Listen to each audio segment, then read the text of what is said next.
Hello, everyone. Welcome back to another episode of Sober Yoga Girl. I am super happy to have with me today Wendy Blanchard. And Wendy, I don't think I pronounced that correctly, Wendy Blanchard, right? Right. Wendy is a mental health coach, counselor, and consultant. And I'm super happy to have you here. So welcome, Wendy. How are you? Yeah, I'm so good. I have to be great because being in your presence is just so uplifting. You're always so bubbly and upbeat, and it's contagious. So thank you. Your energy is amazing. Oh, thank you, Wendy. Yours as well. Thank you. So let's get started. I was wondering if you could tell me a bit about yourself, who you are, and where you're from. Yeah. So first of all, I'm in Orange County, New York, considered the Hudson Valley. I'm actually from Rockland County, New York, which is about 30 minutes south of here. And I am in my 9th year of recovery from substance use disorder and mental illness. I was using prescription drugs for about 40 years from the time I was 14 years old to self-medicate, even at the young age of 14, after I had experienced some pretty severe trauma as a young child. I was living in a house where there was domestic abuse and I had experienced sexual abuse, not in my home, but from someone else. And my parents, unfortunately, were living with their own addictions. My father was an alcoholic and my mother using prescription drugs, and they were both living with their own mental health disorders. And so I was really on my own. I didn't have anyone to support me in the home. I had wonderful grandparents, and they were the light of my life, and they were involved in my life quite a bit.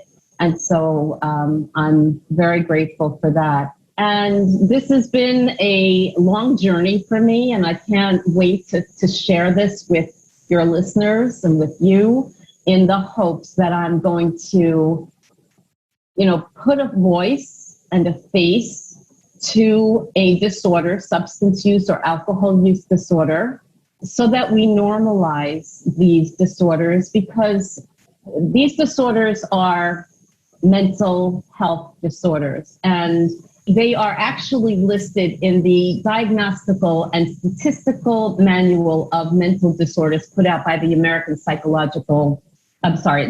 Psychiatric Association. And it's listed right in there. It's called the DSM-5.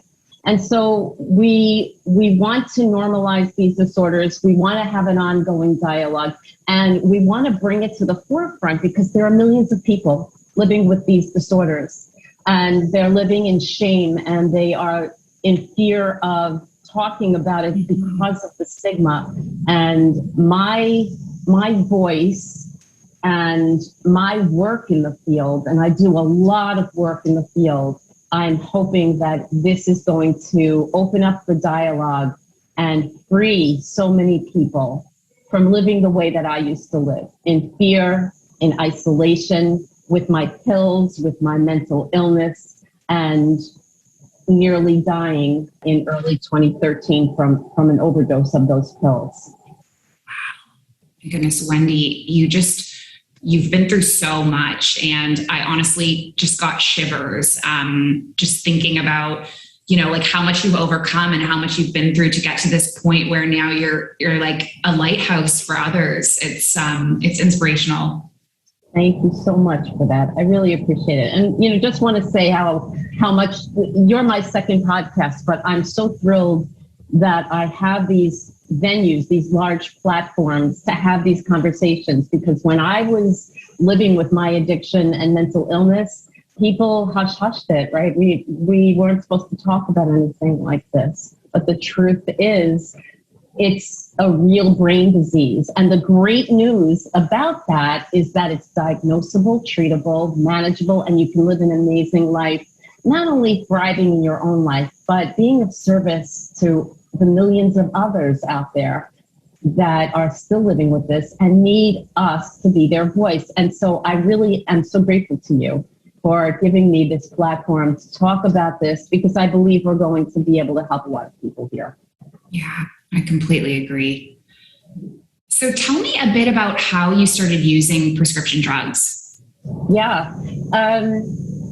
As a young child, as I had said earlier, I was experiencing there was a lot of abuse and neglect and dysfunction in my home that absolutely was traumatic, right?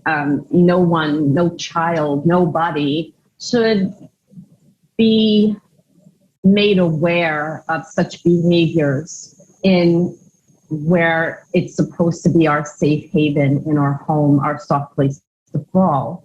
And it was pretty chronic daily.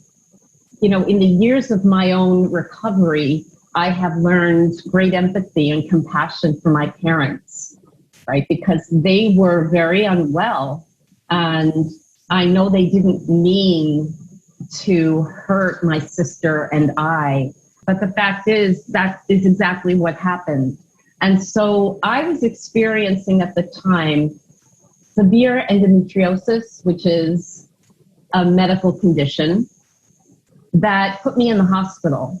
The severe cramping each month with my menstrual cycle was just unbearable for me. And so when I was diagnosed with this, the doctor gave my mom a prescription for codeine sulfate for me. Now, remember, I had been experiencing a lot of trauma up until this point, and I was extremely nervous and anxious. I was experiencing severe gastrointestinal symptoms where I would lose control of my bowels without notice due to the fear and anxiety and stress that I was living with in my home. So when the doctor gave her this prescription and she filled it and gave me that very first pill, and I said to myself, oh, this is it. This feels so good. I felt it from my face and my neck throughout my whole body, this warm, relaxed feeling.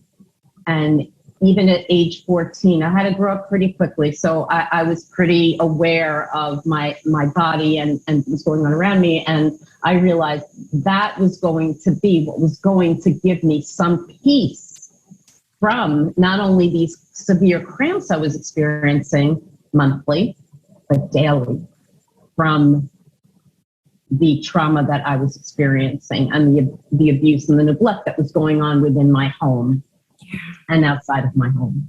And so to be able to get those, at that time, I was using it sporadically when I really needed it, right? My mother would just call the doctor and fill it as I needed it. But monthly, I made sure whether I had cramps or not to act out and say, oh my God, I need more pills. And they would give it to me. Wow. And there was really, very little awareness of addiction to prescription drugs back then.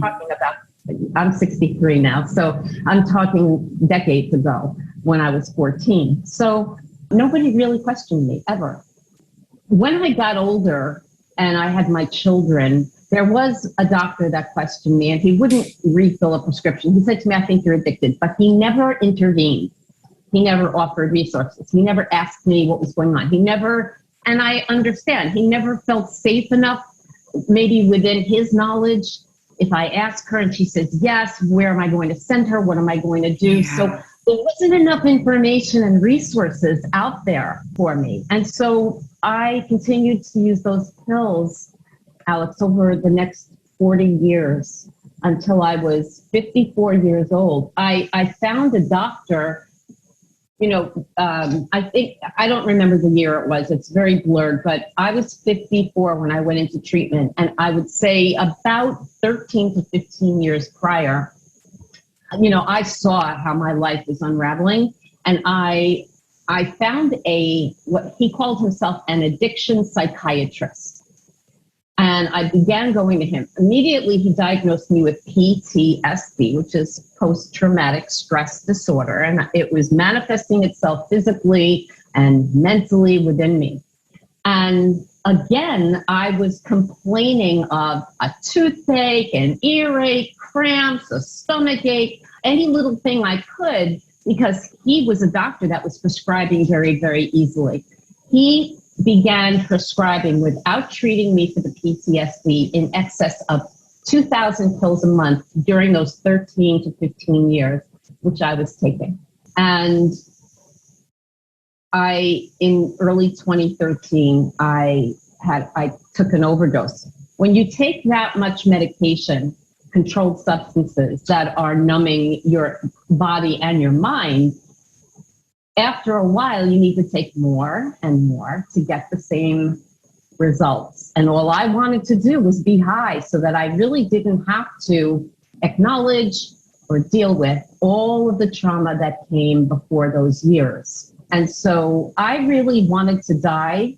And I don't want to go on and on because I know you have other questions, but I really wanted to die, but I didn't really want to die. What I mean by that is I wanted to live.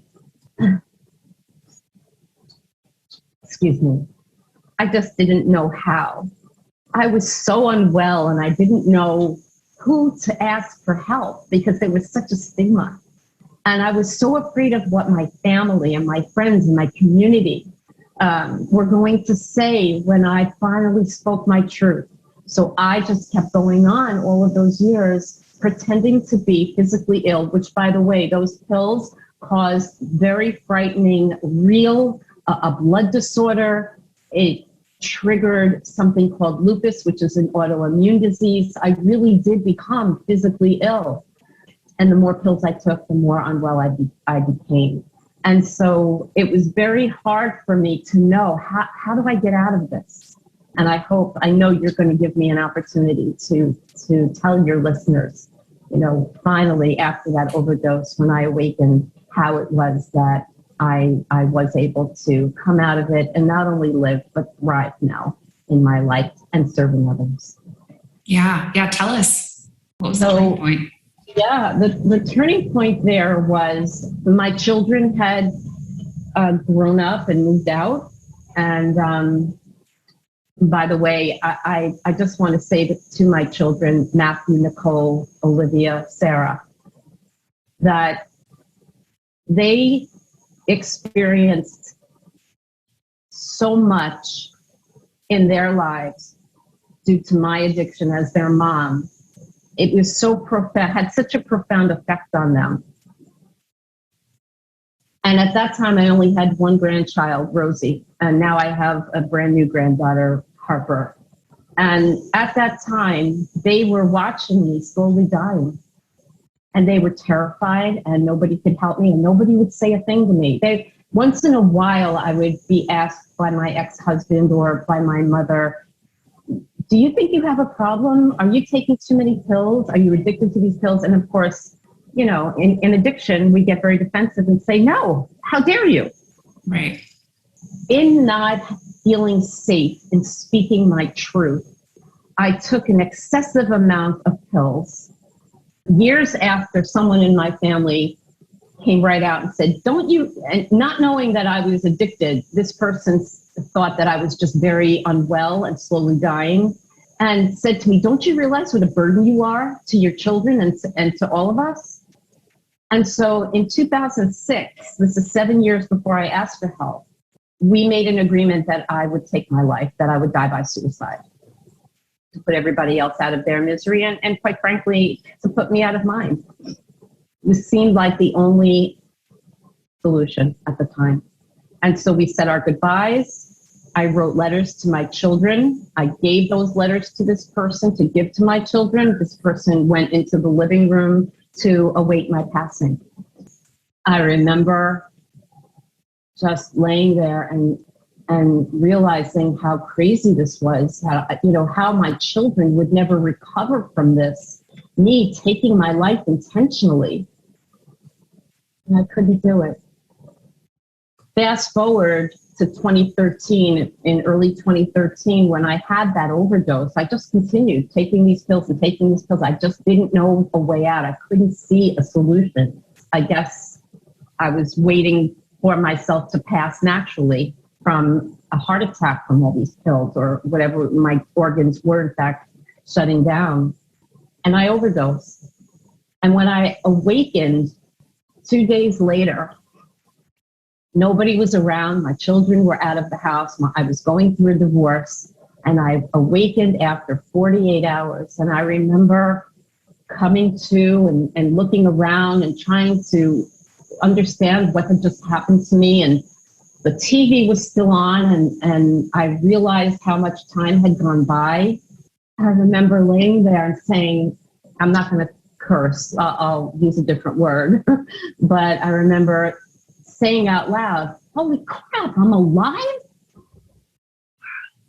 And I had a moment there, just a tiny moment, where I realized if I pour myself another cocktail of these pills the doctor was prescribing, over 2,000 opiates and benzodiazepines a month, that I was in fact going to die. And I could see that day that I could not do this because my children would never recover. And when I woke up from that overdose, I remember actually picturing my children standing over my coffin and never getting over it. Most especially my son. We have a very special connection. Of course, my girls too. Of course, they would all never recover. I knew that it would have an extremely profound effect on my son. Mm-hmm. And that was where I began to strategize as I allowed myself to come to and to get clear-minded what I was going to do. And so I waited a few hours into the afternoon, and that night I prayed. I'm a very spiritual person, and I remember being in my bedroom, and I'm very connected to the universe, spirit, God, whatever the noun is that people use that resonates for them. I remember praying really hard and sobbing on my knees on the floor in my bedroom and saying, God, please just show me the way out of this, and I will follow any path you put before me. And through music, which I always felt very connected to the universe, I always feel like I was getting messages, and it's more profound now. I said, God, in the next song that plays on the radio, please let me know that you hear me and that you're going to help me. And I remember getting back up on the bed and sitting down, and my iPhone was next to me. iPhones were very new at the time. It wasn't even an iPhone. It was, I forget the kind of phone it was even called, a flip phone, I think I had. And I had an iPod filled with music. And I pressed play, and the first song to play was Jesus, Take the Wheel. And the song, those words, Jesus, take the wheel, take it from my hands. I can't do this on my own. I'm letting go. I remember sobbing and dropping down onto my knees again and thanking God for that answer. And I remember going to bed and then waking up, and I heard this voice just say, Wendy, you have to call for help. I was in really bad shape. I had actually, there's a couple of days in between there where I actually get myself together and I go to a motel going through this divorce. It's a whole mess. People will be able to read about it in my book. I stopped taking the pills, and you can't do that, especially after 40 years of such a severe addiction. And I went into very severe withdrawal. So I started to experience, I was vomiting and having diarrhea at the same time. And my heart was racing and my head felt like it was crushing. And I was going in and out of consciousness. I remember that. And my body felt like I had the flu times 1,000. Really severe physical symptoms, sweating profusely. It was horrible. It was really, really horrible time. And that's when I heard that voice say to me, Wendy, call for help now. Everything's going to be okay. And it was in that moment that I made that choice to live, no matter what that was going to look like for me. And man, I knew, Alex, that I had a very, very, very long road ahead of me, but it was my children, my love for my children, that gave me that determination and incentive in that moment of clarity where I had to make the choice to live or just allow myself to pop another handful to take away those withdrawal symptoms and continue using for the rest of my life and being unhealthy. And I wanted to live. And it was my children and my connection to God, the universe, spirit, that gave me that strength to pick up that phone and ask for help to save my life. And I've been listening to that voice ever since. Wow. Oh my God, what a story. Yeah. And you're such, you said about me at the beginning of the episode that you said that my energy was really beautiful. And I would say the exact same thing about you. Like, I just feel this beautiful energy from you. And I think it's amazing how sometimes we look at people and they look like they have their whole life together and they seem so happy. And we're like, oh, it's annoying. Nothing hard has ever happened to you. And you're like one of these people who, if I didn't know, you just seem very happy and very put together. And it's amazing that most people that are this grounded and have this energy have like literally climbed mountains to get to where they are. You know that saying, don't judge a book by its cover. Here's the thing that I believe. I recovered holistically. Mm-hmm. I chose a different path, and I know you're going to ask me about my program later. I did not want to, what I thought about it, and the message that I was getting from Spirit from day one was to offer solutions. Yes, I have to acknowledge and share some of my story as the backdrop for my program. But more importantly, let me create a new pathway to recovery that's untapped, which is organic, natural solutions in a holistic recovery, and integrating at some point when the patient or client wants or needs or asks for that, or even myself, bringing in the traditional recovery approach. We all learn from one another. Yeah. And so that's what I began to do. I began my program, and then I have patients that come right out of the hospital that are discharged and sent to me. I have patients, clients, I should say, that are just beginning recovery, that find me however they do, by word of mouth or on the different sites that where my business is listed. And they are already in a 12-step program. I'm not going to say to them, don't do that. But if it's working for them, yeah. I'm just going to enhance their recovery if they want to, right? If they want to start to adapt new practices that can also be valuable to them and benefit them in their recovery. And so that is what I heard Spirit tell me. Share your story, but focus on this new pathway to offer to people with solutions. Yeah. And I love that because I kind of take the same stance in my offerings. I was not part of a 12-step, but I have people who join my community who are, and it's exactly the same. Like I'm like, you can absolutely do both, right? And you can find what works for you. And it's like my teacher, Rolf, described it as like mixing things into your soup. That's what he said. I like that.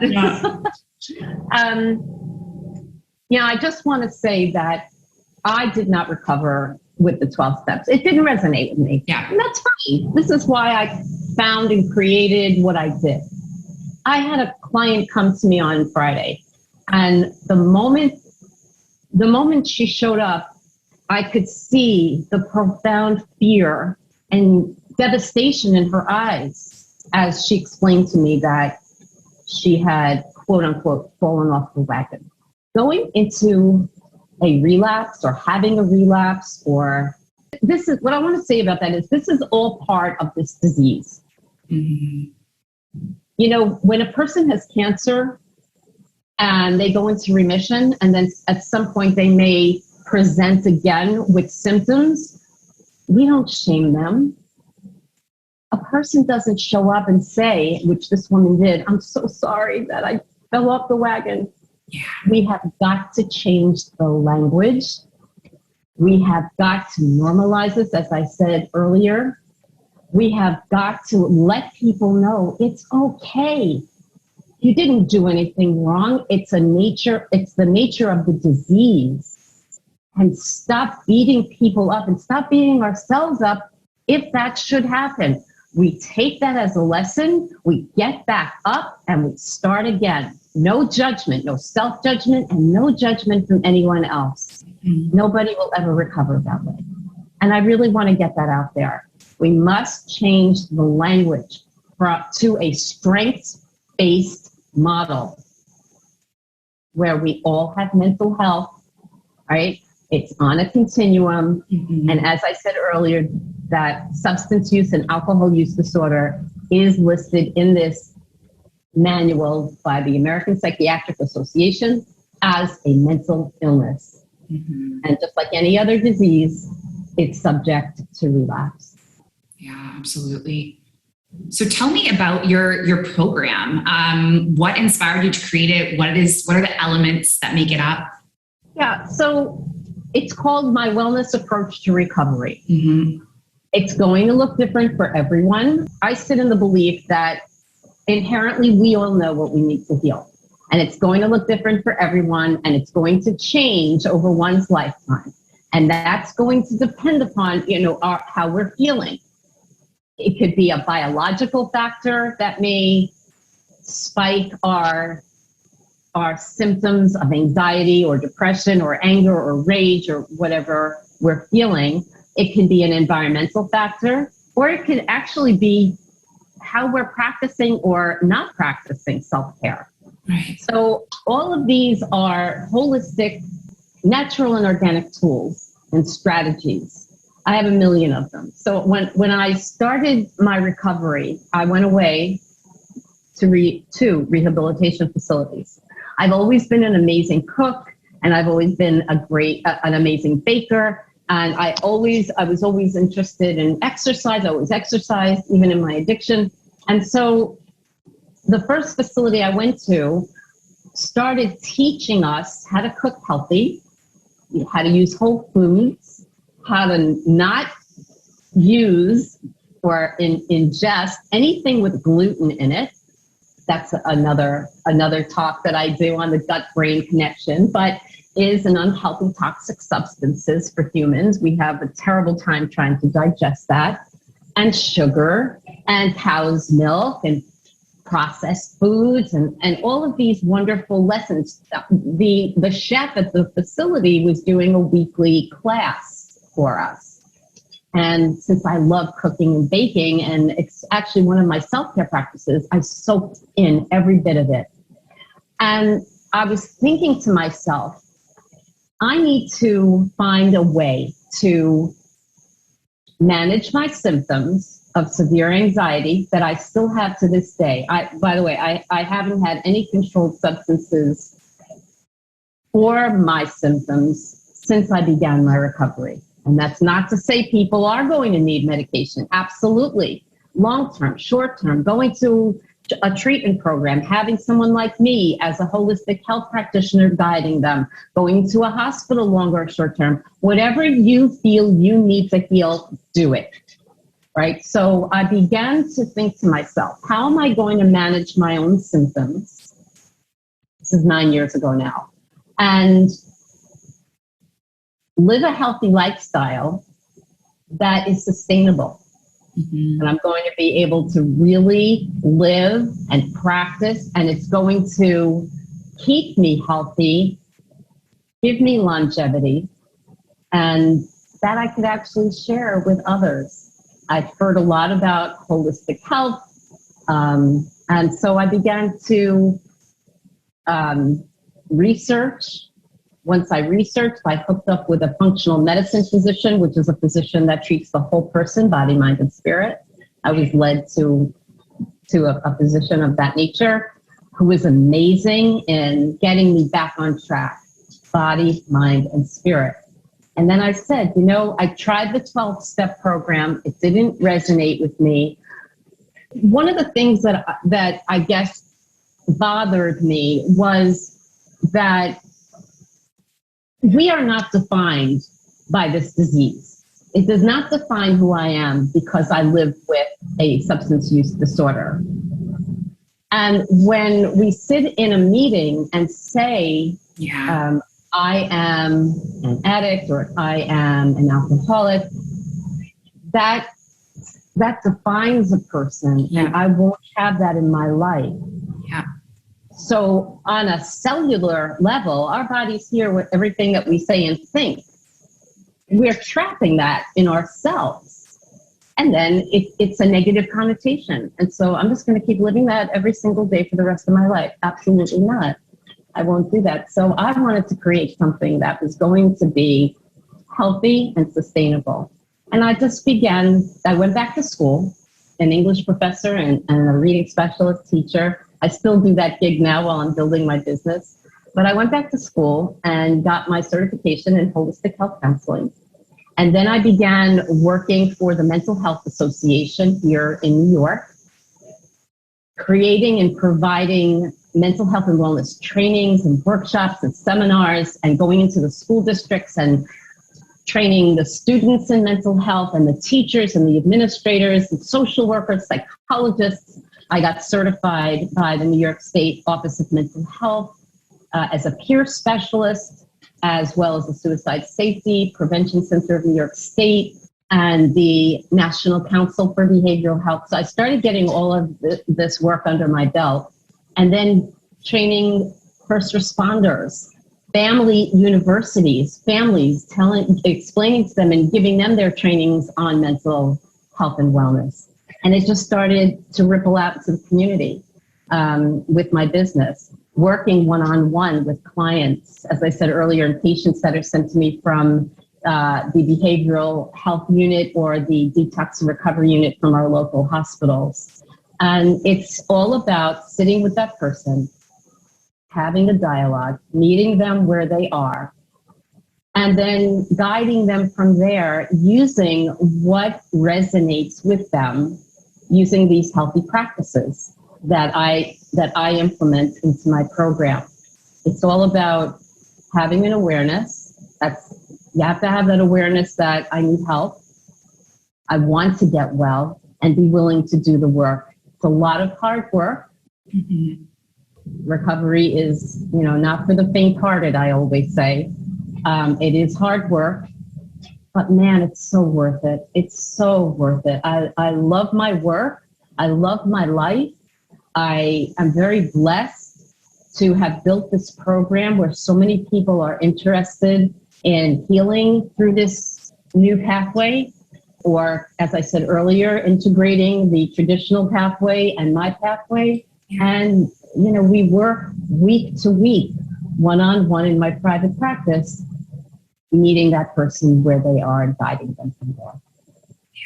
Oh, and so it includes what you do as well. It includes, mindfulness practices, meditation, prayer, exercise, healthy eating, healthy sleep hygiene, being engaged in healthy, loving relationships, because we know that if we are engaged ongoing in toxic relationships, that creates inflammation on a cellular level.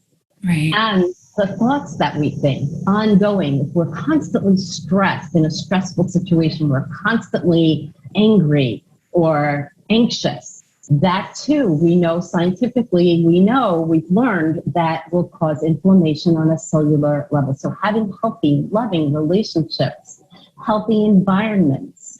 And honestly, I feel like one of the greatest self-care tools is being of service to others and seeing that light go on their side of the street, right? I don't care about what anybody's doing over there or saying or thinking.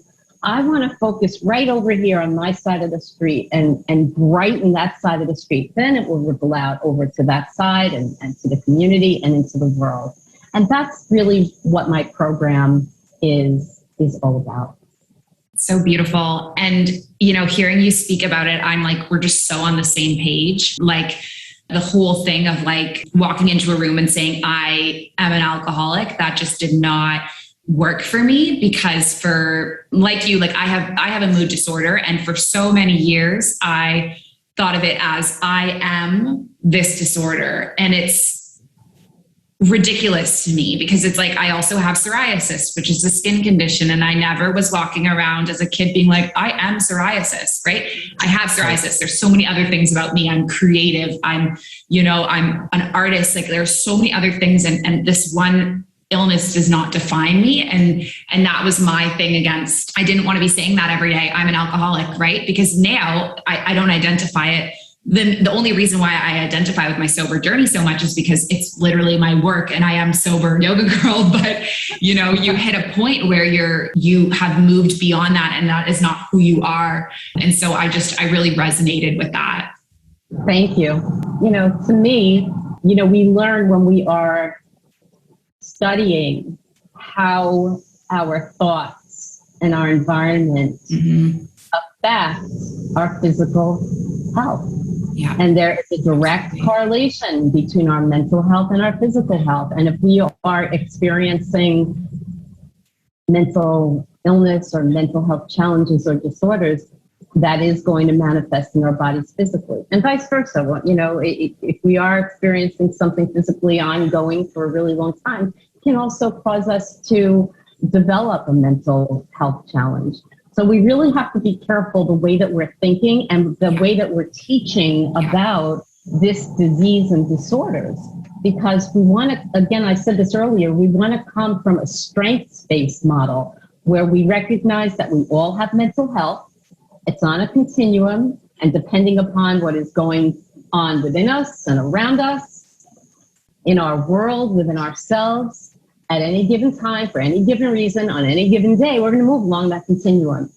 And so the first step to wellness is having that awareness, and then using self-care practices, healthy thinking, all of the things I just mentioned that are part of my program, healthy practices, and changing the language where we all understand truly what substance use and alcohol use disorder and mental illness is. Yeah. It's nothing to be ashamed of. It's a real disease.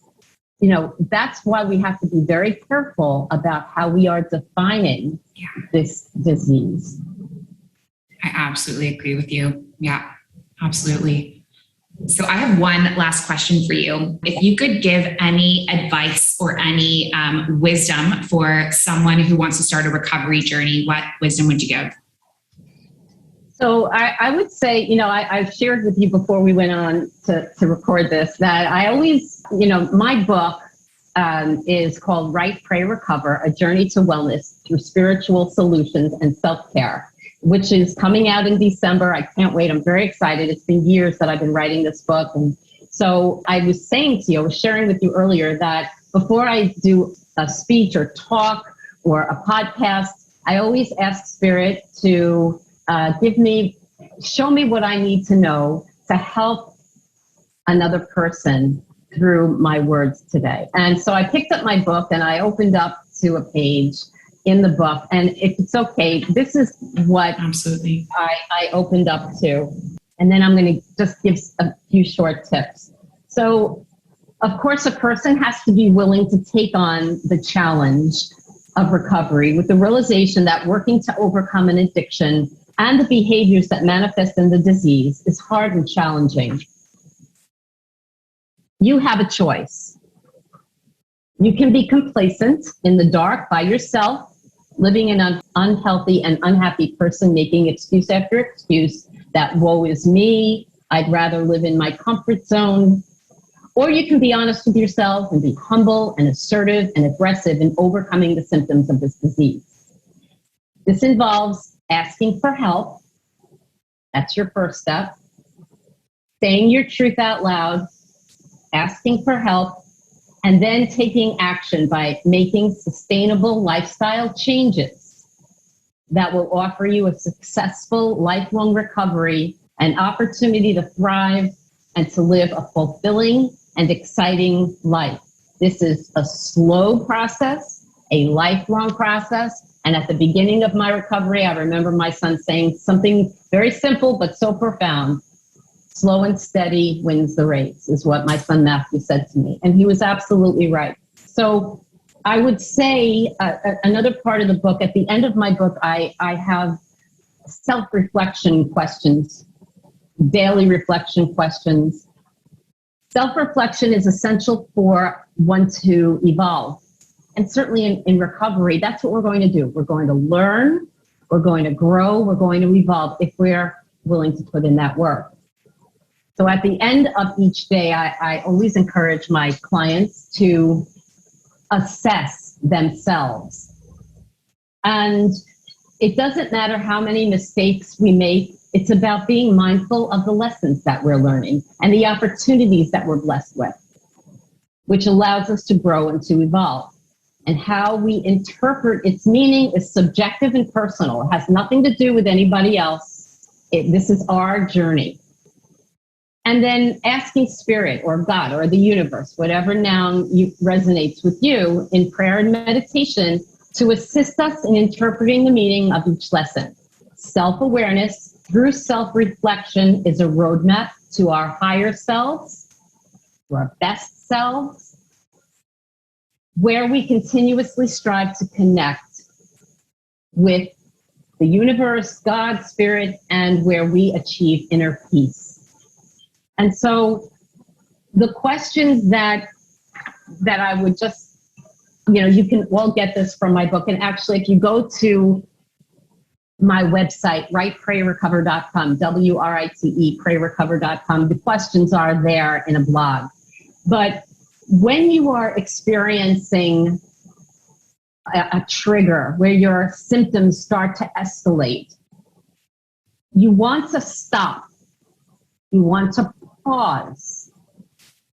You want to emote. Whatever you're feeling, you're allowed to feel that. You're allowed to feel that. Nobody has the right to say you shouldn't feel that way. Don't feel that way. You are allowed to feel whatever you feel.